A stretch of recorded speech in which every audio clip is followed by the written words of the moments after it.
Can someone who is consistently angry about something be assured of a healthy life experience? Not really. Somebody who worries about this and that and the other, are they going to have an absolutely healthy experience? Probably not.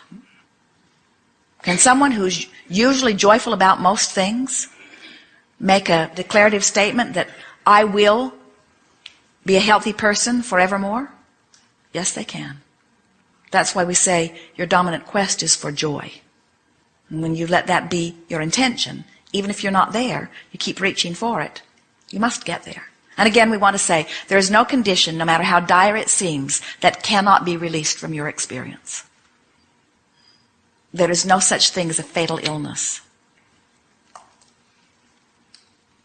We've never known anyone who died of an illness. We've known a lot of them who've died of fear of illness. Because the fear is that feeling of powerlessness and a disconnect from the resources that are the healing that you're talking about. All physical sensations that you would call negative in nature are all about the way energy is flowing within your experience. And in fact, all illnesses start with a sensation of negative emotion. First, it's the sensation of contradictory energy. Then it's the manifestation of contradicted energy. But at any point along the way, whether it's just a sensation or whether it's the early showing of something on test or whether it's a full-blown illness, it doesn't matter. It doesn't matter because at any point, if you can stop and relax in it instead of pushing against it, your body will right itself. It really, really will. Esther used to shout at the television, "Don't you know that you're creating more illness than you're helping?" And we said to Esther, you're pushing against them even for altruistic reasons is not good for you. In other words, we want you to think of those commercials and to think of those illnesses in the same way that you think of condiments on your sandwich. In other words, it's an option, but it's not bigger than that. And so now Esther can watch television and actually see those commercials, and she finds them humorous. And what she says to them softly and lovingly is, you don't really know what you're talking about, because you're talking about something other than energy flow, and everything's about energy flow.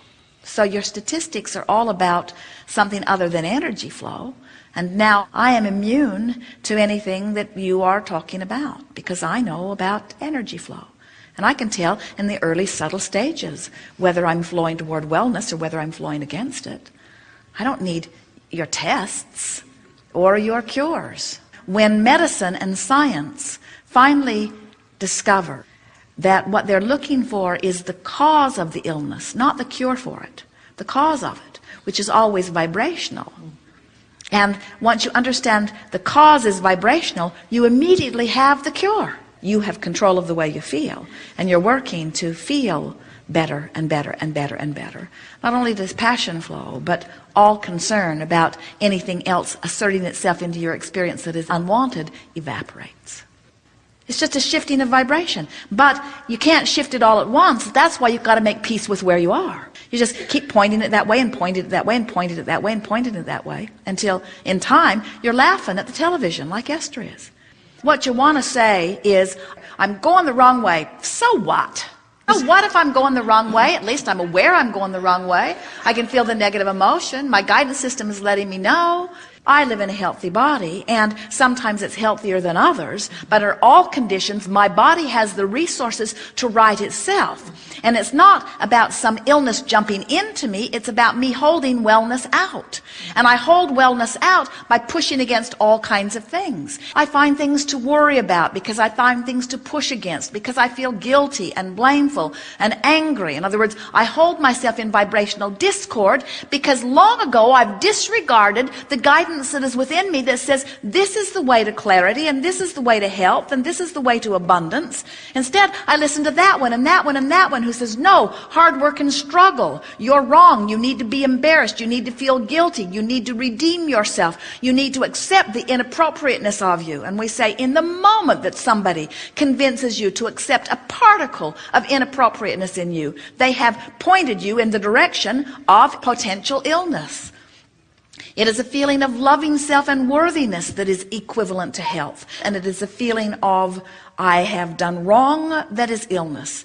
If you don't love you in the way that your source energy loves you, you got resistance going on that's going to show up in some kind of way.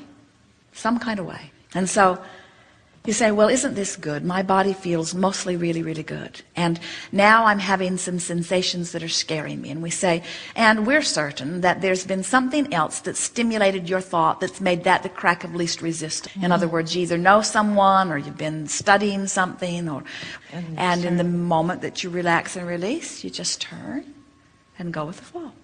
Far, far, far too much is made of the idea of illness.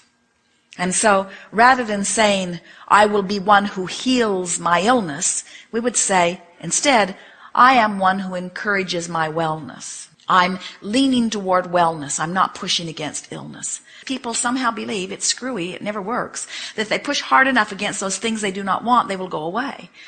But when you give your attention to anything not wanted, you just activate the vibration of it and hold yourself into it longer, you see. So you have to find something that's more appealing to think about than that. You can get to wherever you want to be from wherever you are if you just take it in bite-sized pieces. And that's why we're saying, if you let your desire not be for health, but be for feeling good right now, and you keep letting that be your dominant intent, to feel as good as I can feel right now, no matter how bad that might be, to feel as good as I can feel right now. I want to find the thought that feels the best that I have access to.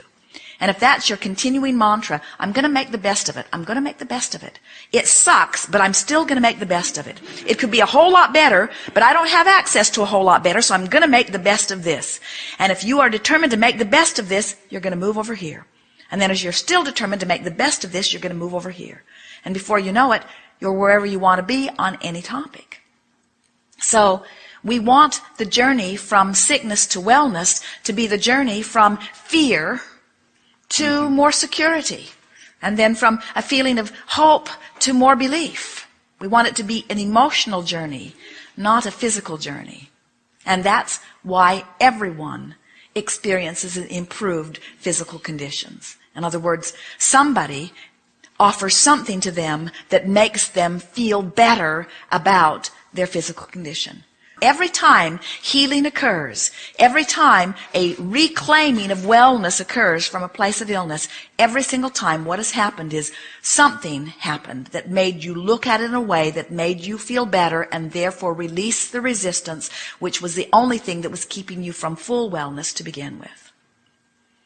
We would change our vocabulary. Instead of saying, I'm sick today, we would say, I have an epidemic of resistance going on within me that is a byproduct of the negative thoughts that I've been thinking. Instead of saying, I'm hoping for healing, we would say, I'm reaching for better feeling thoughts with the belief that the better feeling thought will produce a vibration that will allow the wellness that would be there if I was not beating the drum of negativity. Rather than saying, I'm hoping for an improved condition, we would say, I'm hoping for a thought of relief. Instead of saying, I'm hoping that my physical condition will improve, we would begin saying, I'm trying really hard to feel life-giving rage around the subject that I've been feeling disempowered about. And I'm looking forward to the tantrums that I'm going to throw on my way to wellness. But until you decide that you're in control of the way you feel, then you are powerless to change anything in your experience. And once you discover even one small time that you can feel better just by choosing a thought that feels better, and you stop and triumphantly say, I feel better and I don't give a rip what any of you think about how I feel right now, now you're home free. Now you're on your way. Now you are back in power. Now there's no place you can't go. No sickness will ever have its grip on you again. Ever. Because now your journey is quantifiable. Now you can tell which way you're going, you see. No big deal. I can turn around and walk right out the same door that I walked into. In other words, I'm not afraid of this because I know how it got here. And I can feel when I release it just like I can feel when it comes on. Nothing to fear here. I know I'm in charge. You all are. So, no more healing. Just reaching for thoughts that feel better. And then healing is the natural byproduct of that.